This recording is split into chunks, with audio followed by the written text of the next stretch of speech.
নমস্কার, আমার একটি ছোট্ট ব্লগে আপনাদের সকলকে স্বাগত। তো প্রত্যেক দিনের মতন আজকেও রেডি হয়ে গেছি কাজে যাওয়ার উদ্দেশ্যে। তবে আপনাদের কাছে একটা রিকোয়েস্ট আছে আজকে আমার।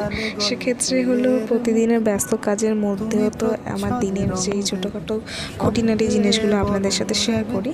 তো সেক্ষেত্রে কী হয়, নিজেরও বেশ কিছু ভালো লাগে। কিন্তু আপনাদের কাছে একটা রিকোয়েস্ট, যদি আমার ভিডিওগুলো ভালো লাগে তাহলে অবশ্যই একটু সাবস্ক্রাইব করে দেবেন, তাতে আরও উৎসাহ বাড়ে ভিডিওগুলো করার।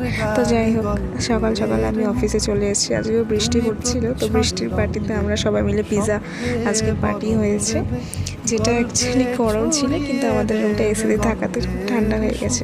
তবে দিনটা এভাবেই কেটেছিল। সামনে এক্সাম, অফিস থেকে এসে পড়াশোনা স্টার্ট করে দিয়েছি, কারণ এই মাসের শেষের দিকে তো আমার এক্সামটা আছে। তো রাত তখন 8:30 থেকে 9টা বাজে। সেক্ষেত্রে পড়ার জন্য প্রস্তুতি করে নিয়েছি। আপনাদের কাছে একটাই রিকোয়েস্ট, যদি আমার ভিডিওগুলো ভালো লাগে আপনাদের, অবশ্যই লাইক কমেন্ট শেয়ার করে দেবেন।